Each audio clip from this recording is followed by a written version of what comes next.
नेत्र Ayurvedic face cream. ये कोई कॉस्मेटिक नहीं, आयुर्वेदिक औषधि है।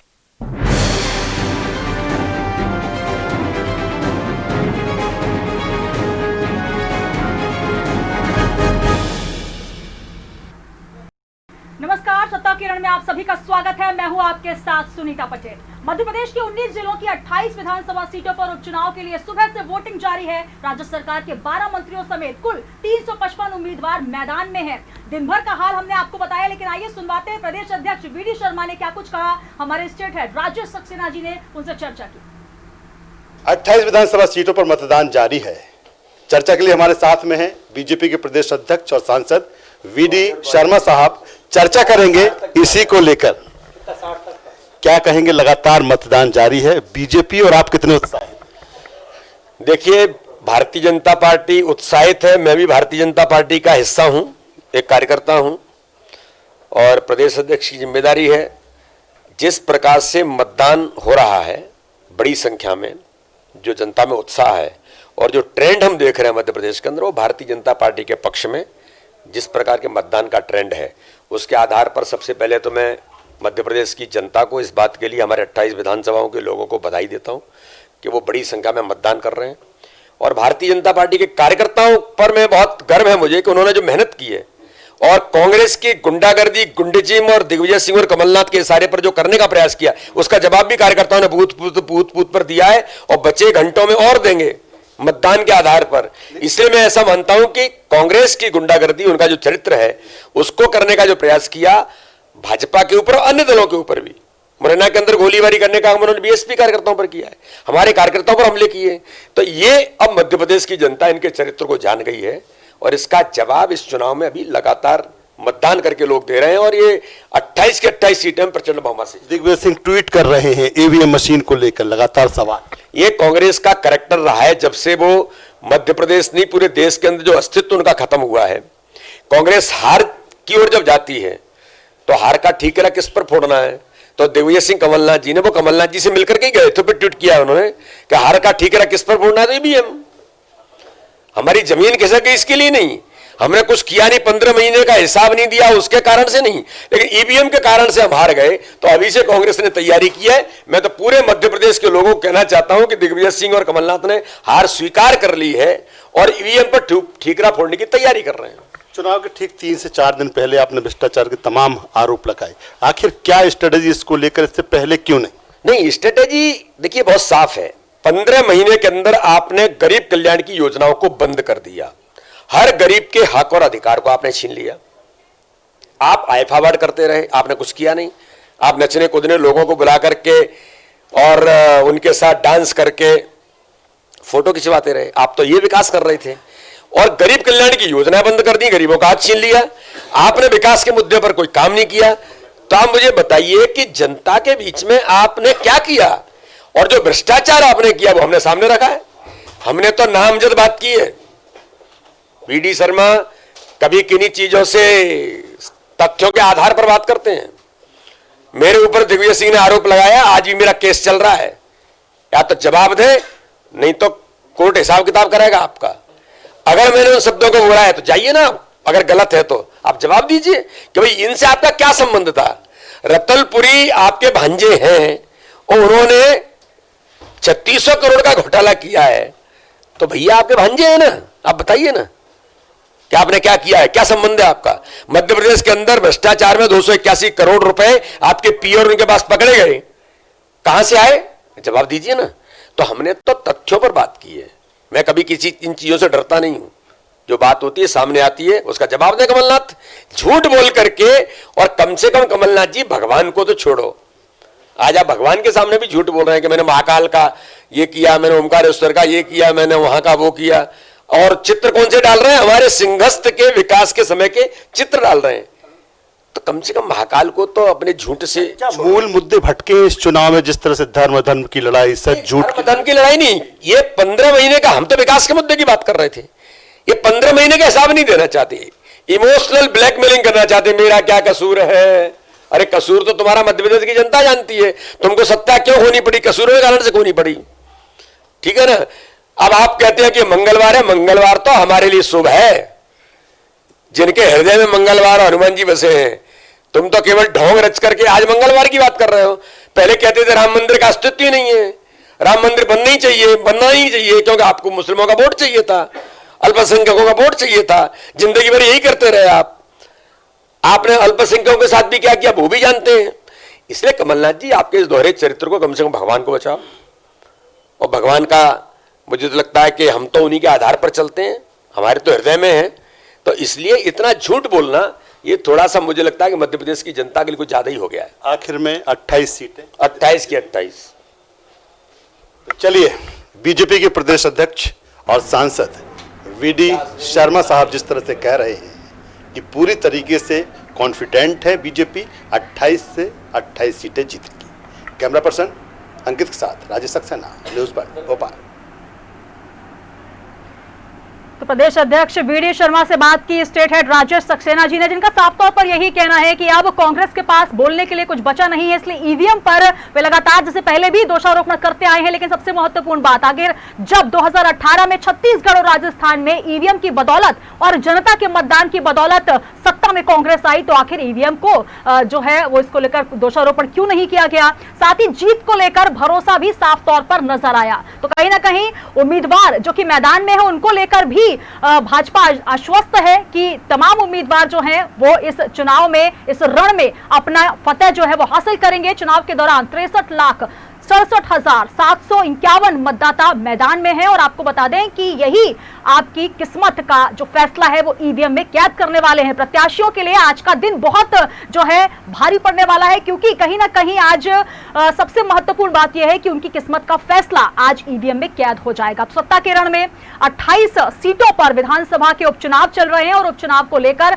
सबसे महत्वपूर्ण बात यह है कि 355 उम्मीदवार, जिसमें 12 मंत्रियों समेत कुल 355 उम्मीदवारों की किस्मत आज ईवीएम में कैद हो जाएगी।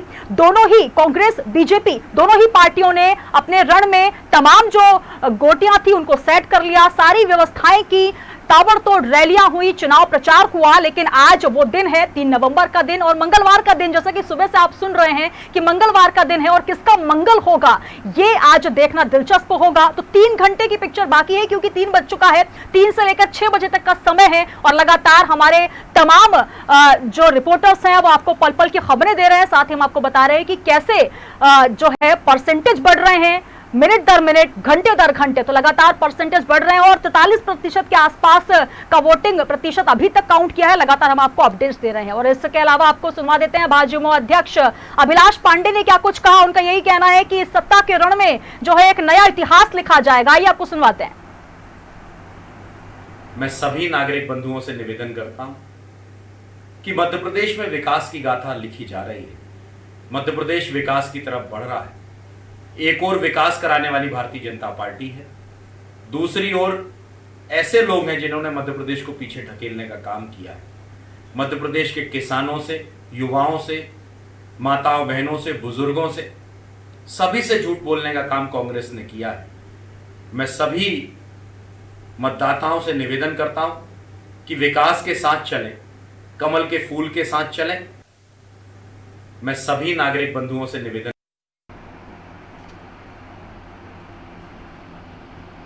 तो भाजपा प्रत्याशी को जिताने के लिए मतदान करें। अभिलाष पांडे आप सुन रहे हैं इनको, भाजयुमो अध्यक्ष हैं। कांग्रेस ने प्रदेश को पीछे धकेल दिया है और भाजपा विकास की राह पर जनता को आगे लेकर जाएगी, ये कहना है अभिलाष पांडे, जो कि भारतीय जनता युवा मोर्चा के अध्यक्ष हैं। और उनको आप सुन रहे हैं, लगातार तमाम जो प्रतिक्रियाएं आ रही हैं, सभी जीत के लिए आश्वस्त हैं, चाहे कांग्रेस पार्टी हो चाहे भाजपा, सभी ने अपना दमखम दिखाया, पूरे जोश के साथ चुनावी मैदान में उतरे, ताबड़तोड़ रैलियां की, जनसंपर्क किया, जनता के पास पहुंचे, कोई अपना चुनाव पत्र लेकर पहुंचा, कोई अपना घोषणा पत्र लेकर पहुंचा। तो कहीं ना कहीं तमाम बातों के बीच, तमाम वादों के बीच आज दिन है जनता का, क्योंकि मतदाता ही भाग्य विधाता है और वही भाग्य मतदाता आज ईवीएम में किस्मत के फैसले को कैद करेगा।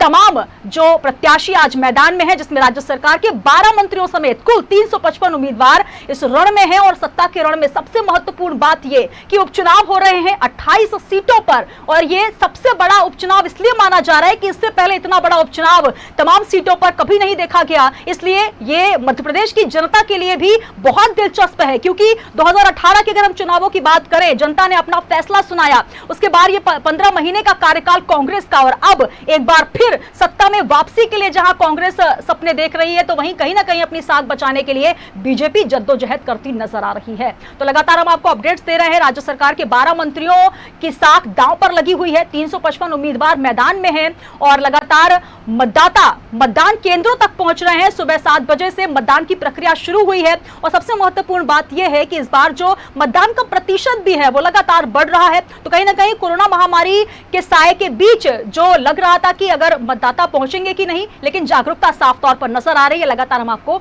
अपडेट्स दे रहे हैं, और इसके लिए हमारे साथ कुछ मेहमान भी जुड़ेंगे सत्ता के रण में। हम आपको बताएंगे कि क्या कुछ प्रतिक्रिया है, क्योंकि एक समय हो चुका है, सुबह से लेकर 3 बजे के आसपास का समय है, और अब हमारे साथ कुछ मेहमान भी जुड़ेंगे। आपको बता दूं कि योगेश गुप्ता जी हमारे साथ कांग्रेस से जुड़ेंगे, उमेश तिवारी जी हमारे साथ बीजेपी से जुड़ेंगे, और सूर्यकांत चतुर्वेदी जी वरिष्ठ पत्रकार हैं जो हमारे साथ इस वक्त जुड़ेंगे।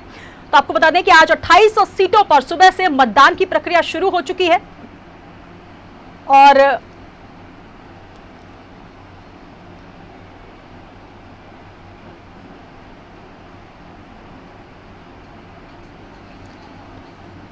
महामारी के साए के बीच मतदान का एक समय जो है उसको लेकर प्रतिक्रिया। हमारे साथ उमेश तिवारी जी जुड़ चुके हैं बीजेपी से। तिवारी जी, बहुत स्वागत है आपका। जी नमस्कार मैडम। जी नमस्कार। सबसे पहले आपको बधाई देना चाहूंगी, क्योंकि जिस प्रकार से प्रतिशत बढ़ रहा है, बीजेपी आश्वस्त नजर आ रही है, लेकिन अभी ये कहना थोड़ी जल्दबाजी होगी कि किसका जो है किस्मत का फैसला आज जनता करने वाली है। मंगलवार के दिन की सुबह से बात हो रही है, किसका मंगल होता नजर आ रहा है? आपकी प्रतिक्रिया सर। देखिए, भारतीय जनता पार्टी, हम तो चुनाव को चुनाव के तरीके से लड़ते। हमने तो कभी तो ईवीएम मशीन पे दोषारोपण करते, तो कांग्रेस का चाल चरित्र चेहरा दिखता रहता है। वो जब भी उनको हार का टिकरा फोड़ना रहता है, वो हारते हैं तो सीधे सीधे ईवीएम पे दोषारोपण करना प्रारंभ कर देते हैं। मेरा कहने का मतलब ये है कि आपने 15 माह की सरकार आपने मध्य प्रदेश में चलाए, और आपने अपने मंत्रियों की ही बात नहीं सुने थे। आपने जो है ज्योतिराज सिंधिया जी की बात नहीं सुने। आपने उनसे बोला कि आप रोड पे, वो बोले कि हम रोड पे उतरेंगे, तो आपने बोला कि रोड पे उतर जाओ। जब आपने उनको रोड पे उतार दिया और अब चुनाव हुआ, चुनाव में भी आपको आपका भविष्य नजर आ रहा है। आज प्रातः काल से ही माननीय दिग्विजय सिंह जी जो शब्द बोले हैं कि ईवीएम में जो है आप देखो कि मिली भगत हो रही थी, ईवीएम में मिली भगत नहीं हो रही है। मिली भगत उनके जो है कारणों में दिख रही है, उनके कामों में दिख रहा है मिली भगत। आपने जनता को वचन दिया था, उस वचन को आपने भंग करने का काम मध्य प्रदेश में किया। आपने किसानों का कर्ज माफ नहीं किया। आपने युवाओं को जो है बेरोजगारी भत्ता देने का बात बोले थे, 4000 रुपए बेरोजगारी भत्ता देंगे, वो नहीं दिए। आपने गरीबों के लिए जो हम लोग संबल योजना चला रहे थे उसको बंद करने का काम किया। आपने जो गरीबों के लिए, जो बुजुर्ग हैं, उनके लिए हमने तीर्थ स्थल का कार्यक्रम जो उसको आपने खत्म किया। आपने गरीबों के ऊपर आज नहीं, ये 70 सालों से कांग्रेस की देन है, 70 सालों से चोट करते आ रही है निरंतर गरीबों को। गरीबों के साथ धोखा करते आ रही है, आमजन के साथ धोखा कर रही है, युवाओं के साथ धोखा कर रही है। वो मध्य प्रदेश की जनता समझती है। आज 19 जिलों में 28 विधानसभा सीटों का उपचुनाव हो रहा है, उसमें भारतीय जनता पार्टी 28 सीटों ले आने की काम करेगी। बिल्कुल, तो 28 की 28 सीटें का दम जो है बीजेपी दिखाती हुई नजर आ रही है। हमारे साथ सूर्यकांत चतुर्वेदी जी वरिष्ठ पत्रकार है। सर, स्वागत है आपका। नमस्कार जी। बिल्कुल, बीजेपी से हमारे साथ उमेश तिवारी जी जुड़े हैं, उनकी बात आपने सुनी, और सुबह से लगातार हम ये सुन रहे हैं कि बीजेपी जो है 28 की 28 विधानसभा सीटों पर जीत के लिए आश्वस्त नजर आ रही है। आप क्या कुछ कहेंगे? वोटिंग प्रतिशत जिस तरीके से बढ़ रहा है, क्योंकि कहा जाता है कि वोटिंग प्रतिशत अगर बढ़ता है, अगर जनता में जागरूकता दिखती है, तो कहीं ना कहीं एक संदेश जो है, एक इशारा नजर आता है। आपको क्या कुछ इस वोटिंग प्रतिशत से नजर आ रहा है? देखिए, सुबह से जिस हिसाब से मतदान शुरू हुआ, मतदान शुरू होने के बाद मतदाताओं में जो उत्साह दिखा है, और उसी का परिणाम है कि शुरुआती 2 घंटे में जो मतदान का प्रतिशत रहा, उसके बाद धीमे धीमे 1 बजे तक 30% से ऊपर हो चुका था, और अब 2 घंटे और एक्स्ट्रा हो गए हैं, तो अब मतदान प्रतिशत और तेजी से बढ़ रहा है। और जब 2 घंटे बचे हैं, 2 घंटे के बाद मतदान में तेजी आती है और मुझे लगता है कि आम चुनाव की तरह ही इस उपचुनाव में भी मतदान का प्रतिशत दिखेगा। हालांकि पहले अनुमान लगाया कि कोरोना काल है, कोरोना काल के चलते इस बार मतदान कम हो सकता है, लेकिन जिस शासन चुनाव आयोग ने प्रतिशत बढ़ाने के लिए लोगों में जागरूकता फैलाई है और लोगों को मतदान करने के लिए प्रेरित है क्या है, उसका परिणाम दिखना शुरू हो गया है। वही दूसरी बात जो आपने पूछी है कि मतदान प्रतिशत बढ़ता है तो इसका फायदा होगा। मतदान प्रतिशत बढ़ने से तो आ जाता है, एक तो उससे सबको फायदा होता है या फायदा होता है, लेकिन इसलिए नहीं कही जाती है क्योंकि कांग्रेस और मुकाबला देखने को मिला। तीसरा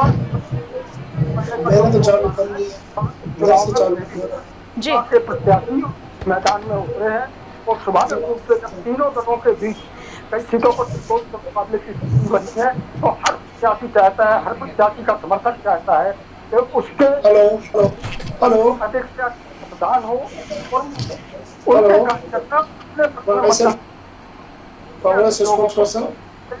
तक ले जाते हैं और उसका दिखता है।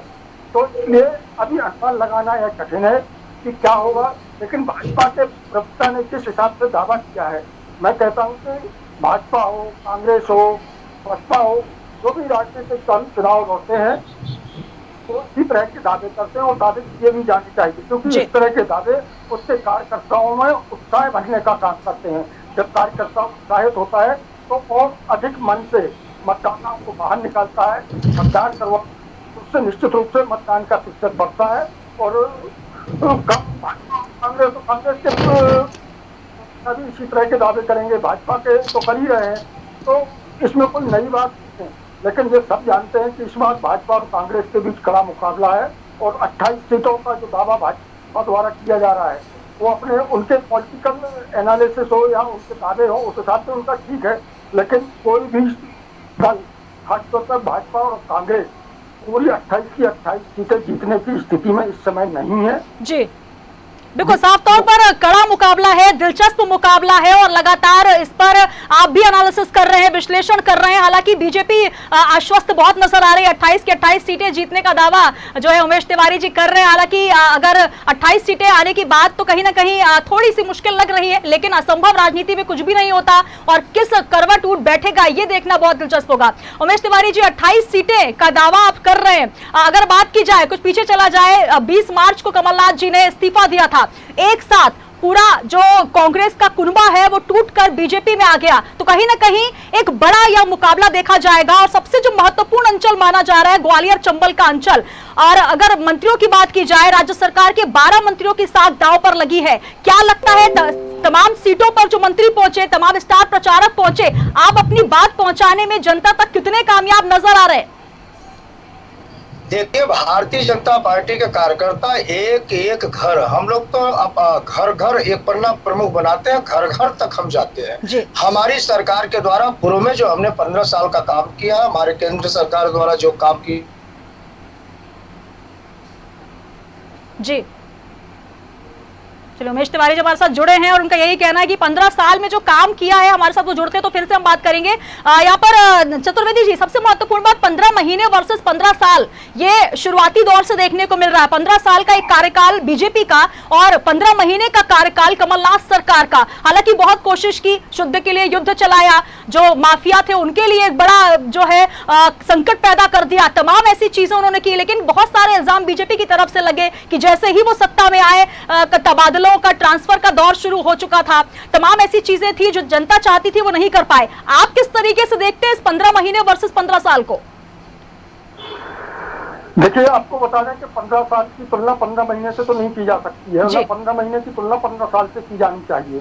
ठीक है, क्योंकि राजनीति में एक दूसरे पर आरोप प्रत्यारोप का जो दौर चलता है, उसी के तहत आरोप प्रत्यारोप का दौर चल रहा है। हाँ, लेकिन यह बात सत्य है कि कमलनाथ जी की सरकार 15 महीनों तक रही, उन 15 महीनों में कमलनाथ जी प्रदेश के खजाने को भरने में नाकाम रहे, वो आर्थिक व्यवस्था करने में सफल नहीं हुए और उसका परिणाम है कि उनके द्वारा जो महत्वपूर्ण योजनाएं का दावा किया गया था या जो लाभ देने के वादे किए गए थे उन पर वो खड़े नहीं उतर सके हैं। और सबसे ज्यादा दिक्कत उनके साथ यह रही कि वो पैसों का इंतजाम नहीं कर पाए। पैसों के इंतजाम के अभाव में ना तो उन्होंने निकाय संबंधी योजना में जो 51,000 रुपए देने की घोषणा की थी 15 महीने में, वो किसी एक बच्ची के खाते में वो पैसा नहीं भेज पाए। युवाओं के लिए जो उन्होंने घोषणाएं की थी उस पर अमल नहीं कर पाए। किसानों के लिए जरूर उन्होंने प्रयास किए हैं और एक बड़ी राशि कर्ज माफी के रूप में उन्हें करनी थी, उस मामले में जरूर वो कुछ हद तक सफल रहे हैं। लेकिन कई और मामले हैं जिनमें उन्होंने शुरुआत भी नहीं कर सके। उनकी सरकार पर भी भ्रष्टाचार के आरोप लगे, तबादला उद्योग के भी आरोप लगे। तो कोई भी सरकार जब लंबे समय बाद पार्टी सत्ता में आती है तो वो उसका सबसे पहले लक्ष्य होता है कि पुरानी सरकार के जो खास अफसर रहे हैं या कर्मचारी रहे हैं उनका तबादला किया जाए और अपने मन माफिक अधिकारियों को और अफसरों को पदस्थ किया जाए। बिल्कुल। तो हमारे साथ चौधरी राकेश सिंह चतुर्वेदी जी जुड़ रहे हैं कांग्रेस से। सर स्वागत है आपका। सर हमारे साथ उमेश तिवारी जी भी जुड़े हुए हैं बीजेपी से। बीजेपी तो आश्वस्त लग रही है, आपसे जानना चाहेंगे कि मंगलवार का दिन और आज की वोटिंग भगवान जो के बाद कम हुए हैं। जी जी जी, लेकिन उसकी वजह भी अलग है। अगर आप उसमें अंदर तक जाए तो जो अफसर 15 साल तक भाजपा की सरकार में पदस्थ रहे हैं, अफसर तो वही होते हैं, तो उनको वो अफसर सर आपको रोकना चाहूंगी। हमारे साथ चौधरी राकेश जी जुड़ चुके हैं जो कि कांग्रेस से हैं। जी राकेश जी, आप तक आवाज पहुंच रही है? जी हाँ, आ रही है। जी पहले स्वागत आपका न्यूज वर्ल्ड में। नमस्कार। और वोटिंग के प्रतिशत को देखकर हालांकि आप भी बड़े आश्वस्त लग रहे हैं। उमेश जी का तो यही कह रहे हैं कि 28 से 28 सीटें वो जीत कर आ रहे हैं। आप कितने आश्वस्त हैं, पहले आपसे समझना चाहेंगे।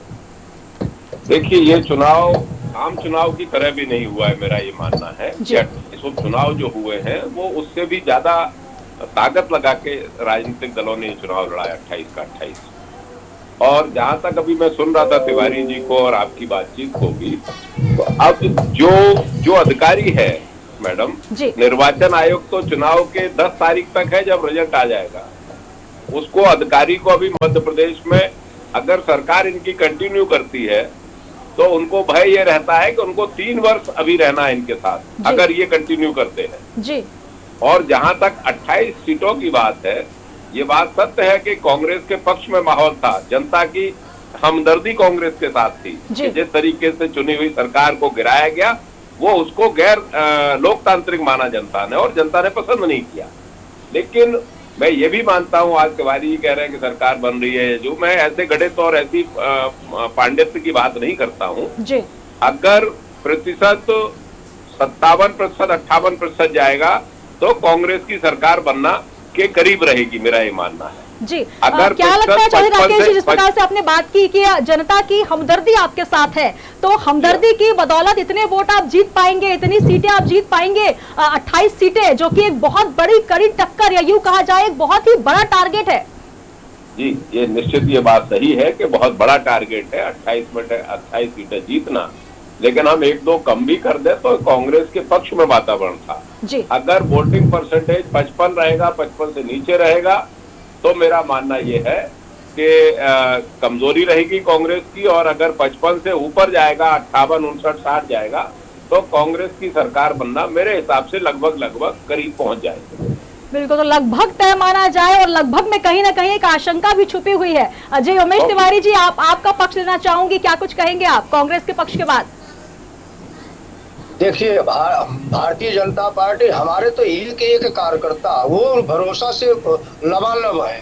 हम लोग किसी चुनाव में भी जाते हो, चाहे 1 सीट की चुनाव हो, चाहे 28 को, चाहे 230 की हो, और चाहे लोकसभा की हो, भारतीय जनता पार्टी के कार्यकर्ता हम लोग जो है सर पे रुमाल बांध के निकल लेते हैं कि हमको जो है हमारे द्वारा भारतीय जनता पार्टी के सरकार के द्वारा जो जनहितैषी कार्य किया गया है उसका एक जन तक हम पूछते भी हैं, फीडबैक भी लेते हैं। हम लोग स्वयं फीडबैक भी लेते हैं कि किस योजना का आपको लाभ मिला है, किस योजना का लाभ नहीं मिला है। जिस योजना को उनको लाभ नहीं मिलता उसको लाभ दिलवाने का कार्य करता है भारतीय जनता पार्टी का एक पोलिंग बूथ का कार्य करता। इसलिए हम लोग पूरे कॉन्फिडेंस में है कि भारतीय जनता पार्टी 28 की 28 जो सीटें हैं वो चुनाव में हम विजयश्री करेंगे।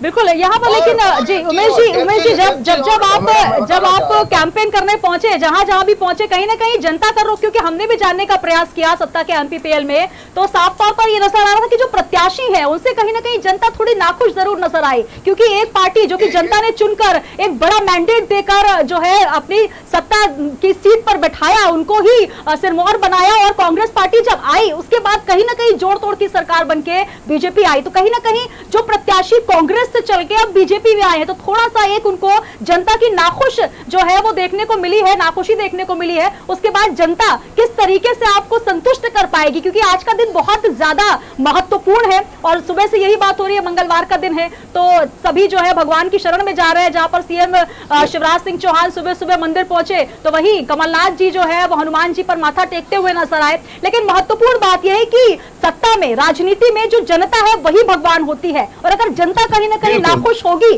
तो सबसे जो दिक्कत की बात है दोनों ही पार्टियों के लिए। देखिए, जनता नाखुश कब थी वो मैं बता रहा हूँ। जनता नाखुश थी 15 महीने के सरकार में कमलनाथ जी मुख्यमंत्री थे, और मुख्यमंत्री इतना अहंकार से उभर गए थे कि जो क्षेत्रीय जनता ने विधायक को चुन के भेजा था सरकार में, उनकी एक बात सुनने को तैयार नहीं थे। जनता इस चीज को समझ गए जी। आज हमारे क्षेत्र के विधायक को भी मिल रहा है, अमले को भी मिल रहा है, और जनता को भी मिल रहा है। एक भी जो है विकास के कार्य जो है नहीं किया गया। उसके बाद जो आदरणीय ज्योतिराज सिंधिया जी जो है बोले कि हम रोड पे उतरेंगे, क्योंकि हमने जनता को वचन दिया था, और राष्ट्रीय राहुल गांधी जी उस समय वर्तमान में गंगा जल हाथ में लेके वचन दिए थे। उस एक भी वचन पूरा जब नहीं हुआ और विधायकों की कोई बात नहीं सुना गया, तो चूंकि कमलनाथ जी उद्योगपति है, बड़े हैं, तो उनका क्या अहंकार से लवरेज हो गए थे पूरा भरपूर, तो उनको जो है न विधायकों को समय देना, न मंत्रियों का सुनना, न अपने कार्यकर्ताओं को सुनना। आप उनके द्वारा ही सुने होंगे, अभी बोल रहे थे सागर में हम 35 साल के बाद आए हैं। ऐसे मुख्यमंत्री को पसंद नहीं करती है, जो आपके मध्य प्रदेश के 51 जिले के आप परिक्रमा ही न कर पाओ, जनता के बीच में जा ही न पाओ, जनता का दुख सुख ही न सुन पाओ, तो जनता क्यों आपको वोट देगी? जी, क्यों वोट देगी? राकेश चतुर्वेदी जी बताएंगे। राकेश चतुर्वेदी जी, पूर्व सीएम कमलनाथ जी का यही कहना है कि आखिर मुझसे क्या भूल हो गई जो ऐसी सजा मिली है, क्या अब वो सजा का पुरस्कार मिल पाएगा, वापसी हो पाएगी? ऐसा लग रहा है आपको? जनता का तमाम, अगर पूरा एक परिप्रेक्ष्य देखें, जनता का मूड और माहौल जो हमने समझा है इस पूरे दौर में। देखिए, 15 महीने की कमलनाथ जी की सरकार में उनको समय मिला 11 महीने का, और कोई एक चुनी हुई सरकार 5 साल के लिए होती है जी। और उन्होंने 11 महीने में जो काम करके दिखाए, उसमें मध्य प्रदेश का प्रत्येक इंडस्ट्रियलिस्ट, उद्योगपति ये कहने लगा था कि इनके विचार, इनकी नीति अच्छी है, और उद्योग आगे बढ़ने भी लगे थे, और छात्र लोग तारीफ करने लगे थे। लेकिन वो समय उतना नहीं मिला है। आप किसी चीज को आप किस पैरामीटर में तोलना चाहते हैं? 11 महीने में वो व्यक्ति क्या कर देता, लेकिन 11 महीने में उस व्यक्ति ने उद्योग स्थापित करने के लिए काम बढ़ाए। 11 महीने में उस आदमी ने जो महिलाओं की योजनाएं थी उसको आगे बढ़ाए, 51,000 रुपए देना शुरू किए, वृद्धावस्था पेंशन बढ़ाई, बिजली का बिल आश्चर्यजनक, मध्य प्रदेश गरीब प्रदेश रहा है, 100 रुपए में 100 यूनिट बिजली कोई कर पाया आज तक? लोगों के कर्जे माफ ये कभी नहीं कर पाए। सुंदरलाल पटवा एक बार, जब मैं 90 में पहली बार एमएलए बना, तब पटवा जी कर पाए थे 25-30 हजार रुपए तक का कर्ज माफ, लेकिन इन्होंने हट के जो है 7,000 करोड़ रुपए का कर्ज माफ किया 28 लाख लोगों का। जी, लेकिन किसानों का कर्ज माफ नहीं कर पाए सर, क्या यही सजा मिल गई? नहीं, कोई सारों के माफ नहीं कर पाए। आप पहले समझिए, 5 साल के लिए मैंडेट होता है, 5 साल के लिए घोषणा पत्र होता है। उन्होंने कहा कि मैं 5 साल में ये काम करूंगा, उन्होंने उस फाइल पर दस्तखत कर दिए कि मैं इतने लोगों का कर्ज माफ करूंगा, उसमें से 28 लाख लोगों के कर्ज माफ हो गए।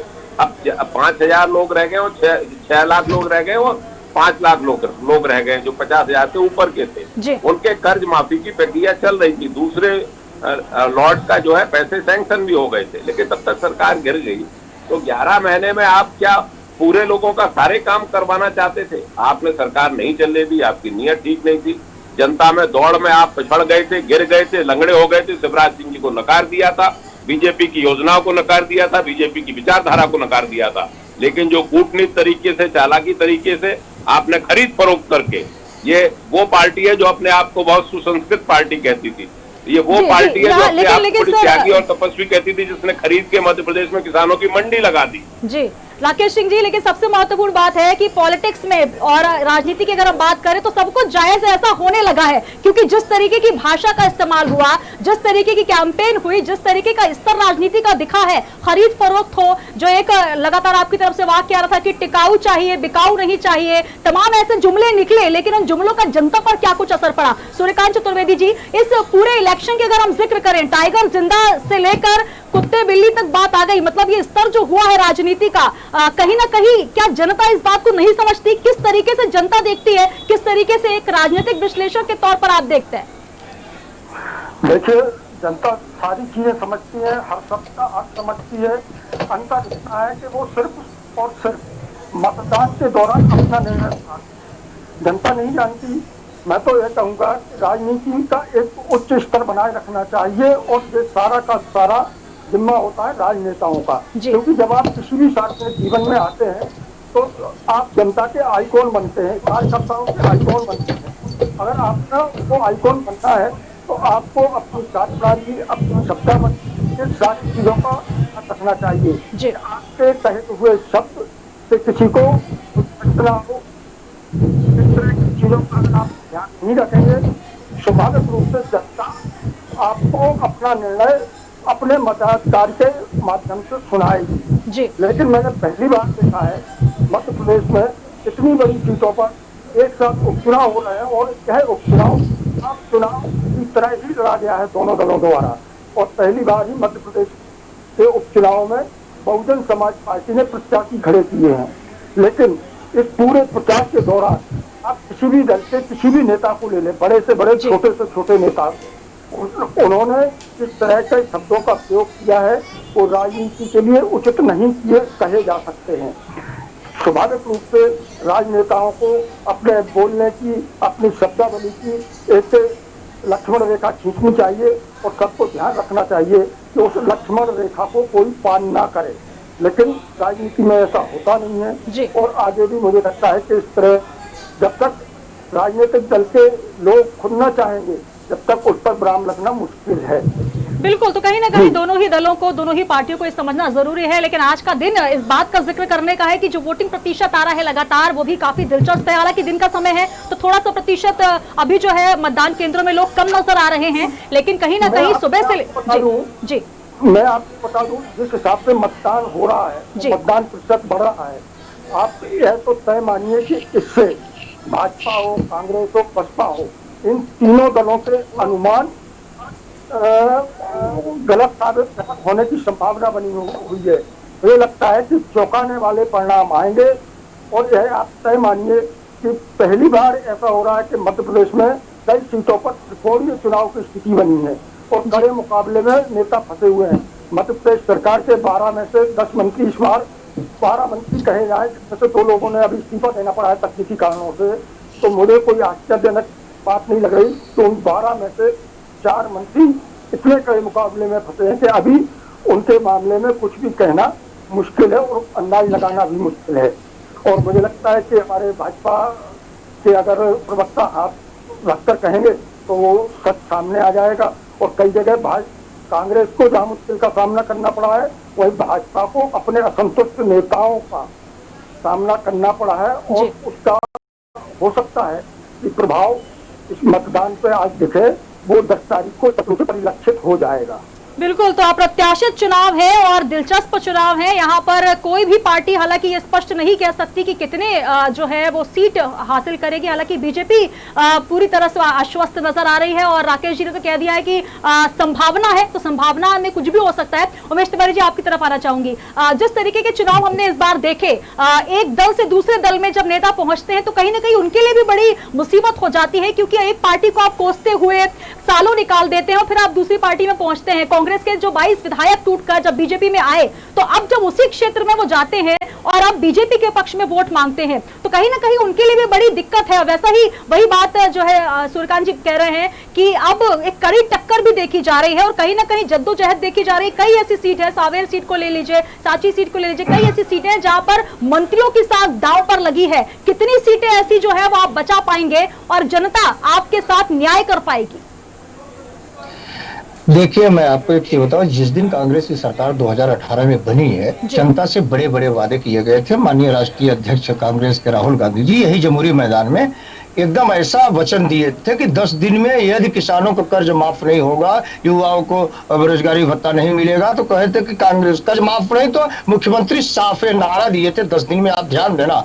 और जनता समझती है, जनता ने 15 माह तक इंतजार किया, प्रतीक्षा किया कि अब भी कमलनाथ जी के द्वारा जो है हमारे किसान भाइयों का कर्ज माफ हो जाए, युवाओं को बेरोजगारी भत्ता मिलना प्रारंभ हो जाए। जो जो वादे किए थे जनता ने सब किया है, ऐसा नहीं, ध्यान से, और जनता समझती है। उसके बाद के भी जनता ने देखा कि हाँ, हमारे जिनको मैंने भरोसा करके कांग्रेस में दिया था, विजयश्री का दिया था, हुए थे और पूर्ण बहुमत नहीं था, फिर भी सरकार आपने चलाया था, लेकिन आपने उन विधायकों के साथ धोखा किया, ये जनता समझती है। तो जनता आज ये भी समझती है कि भारतीय जनता पार्टी की सरकार है, भारतीय जनता पार्टी की सरकार जो है एक एक जनहितैषी कार्य कर रही है, एक एक जनहितैषी कार्य कर रही है। वो तो सोचे थे कि 65-70 सालों में कांग्रेस में हो सकता है कुछ सुधार हो, पिछली गलतियां को भूल के इस बार वचन दिए तो हो सकता है निभाने, और नहीं निभाए। जनता ये भी समझ गई कि ये कभी निभाने वाले नहीं है, इसलिए जनता इस बार पुनः भारतीय जनता पार्टी के झोली में 28 सीट डालने का काम करेगी। अब रही बात, हमारे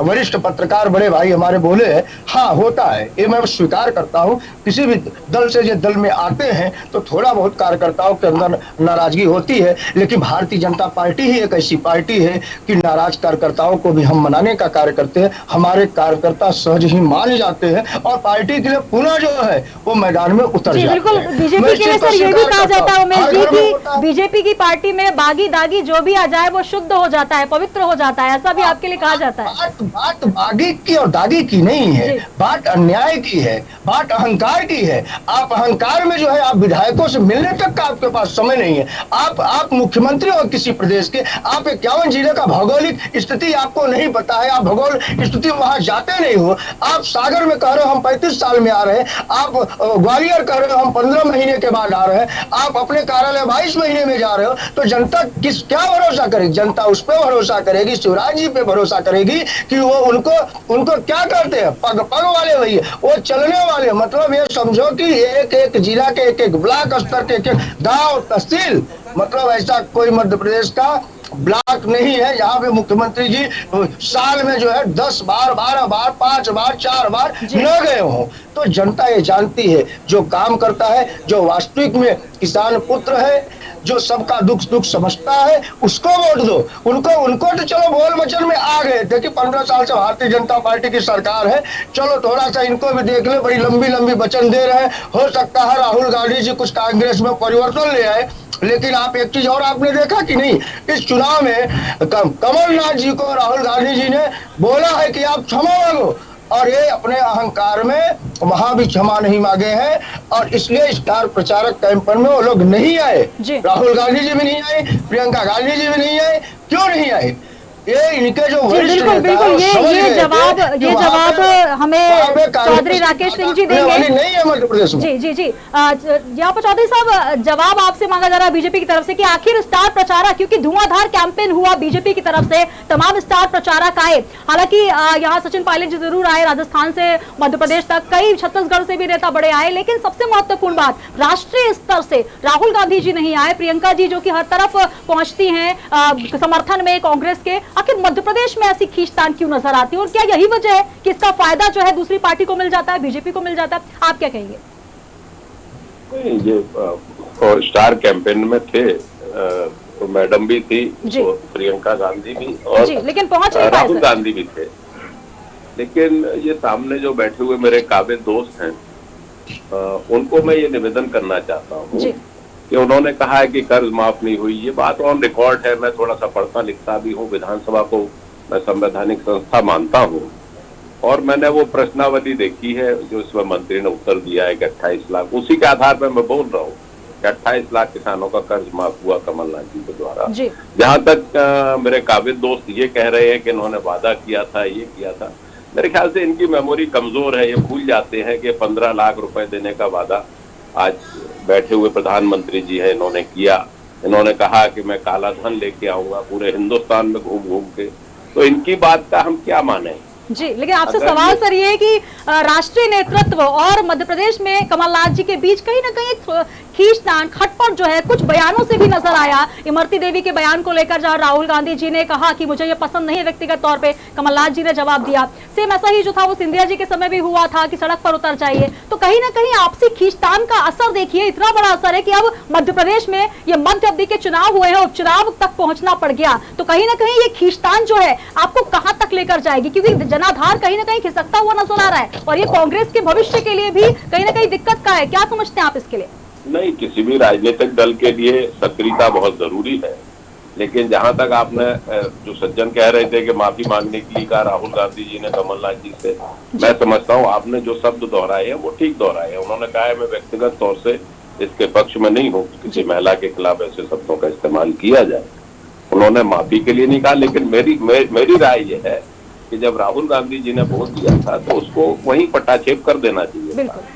और कोई भी, मैं समझता हूँ इतने बड़े बड़े नेता कांग्रेस के हैं, उन्होंने कभी कोई हल्के दर्जे की और हल्की उसकी बात नहीं की है। जहां तक आप कह रहे हैं कि लोग चुनाव में नहीं आए, तो मैं इनसे पूछूं भारतीय जनता पार्टी से कि ये क्यों नहीं आए? भारत के प्रधानमंत्री नरेंद्र मोदी क्यों नहीं आए?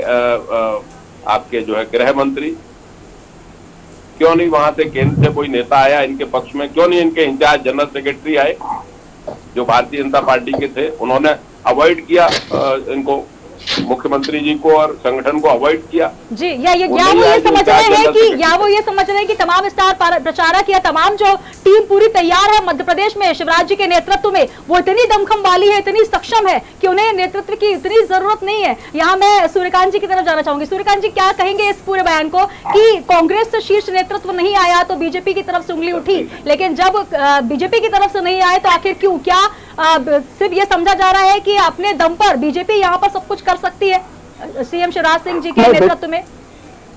नहीं, देखिए आपको बता दें, कहीं भी किसी भी प्रदेश में उपचुनाव होता है तो वहाँ किसी भी दल का राष्ट्रीय नेतृत्व प्रचार करने नहीं आता है जी। एक आध तो बिना उदाहरण छोड़ दिए जाए तो अधिकांश राज्यों में और अधिकांश उपचुनाव के मामलों में यही स्थिति रहती है।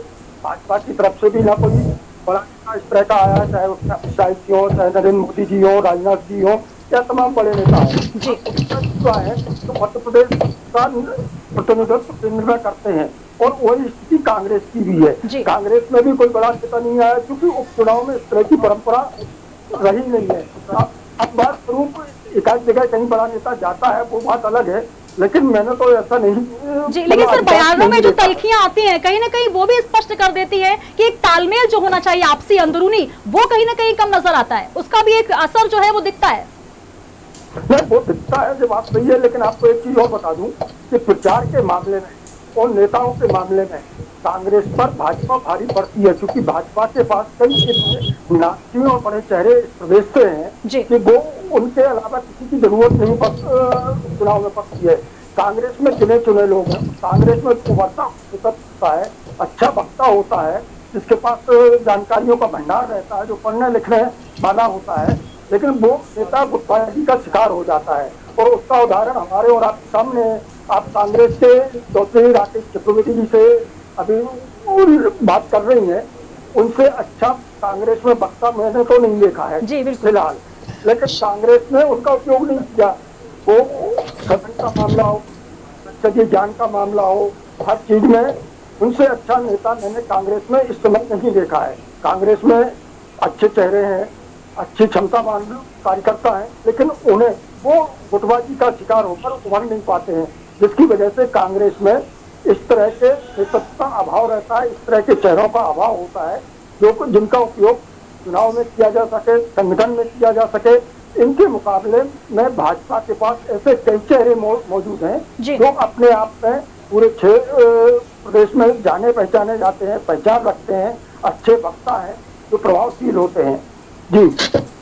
बिल्कुल, तो कहीं ना कहीं अब ये जो मुकाबला है बहुत दिलचस्प है और मुकाबले के साथ साथ आज का दिन जो है वोटिंग का दिन है और जनता जो है मतदाता पहुंच चुकी है अपने अपने वोटिंग काउंटर तक और लगातार 6 बजे का ये वक्त है जब वोटिंग काउंट की जाएगी। हमारे साथ राकेश सिंह चतुर्वेदी जी जुड़े हुए, बहुत शुक्रिया। कांग्रेस से बीजेपी से हमारे साथ उमेश जी जुड़े, आपका बहुत बहुत शुक्रिया और आप दोनों को बधाई देना चाहूंगी। चाहे नतीजा जो भी हो, लेकिन आपने बहुत प्रयास किया है और जनता अब ये तय करेगी कि आखिर ईवीएम में किसकी किस्मत का फैसला कैद होने वाला है, कौन सी पार्टी के लिए आज का दिन जो है मंगलकारी होगा। सूर्यकांत जी, आपका भी बहुत बहुत शुक्रिया। तीनों ही पक्षकारों ने अपने पक्ष रखे, लेकिन सबसे महत्वपूर्ण बात यह कि सत्ता के रण में आज का दिन मतदाता का है, क्योंकि सबसे बड़ी जनता जो है वही भगवान कहलाती है राजनीतिज्ञों के लिए। और आज के दिन वोटिंग के लिए आप जब निकले तो सबसे जरूरी बात, क्योंकि कोरोना के साए में ये मतदान हो रहा है, ये उपचुनाव हो रहे हैं, तो आप कोरोना गाइडलाइंस का इस्तेमाल जरूर करें, लेकिन मतदान का प्रयोग भी जरूर करें, क्योंकि आपका एक एक वोट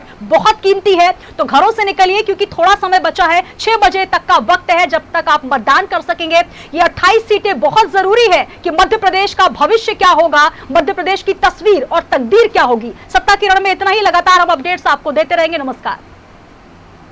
इस बुलेटिन के प्रायोजक थे रूप मंत्र आयुर्वेदिक फेस क्रीम। ये कोई कॉस्मेटिक नहीं, आयुर्वेदिक औषधि है।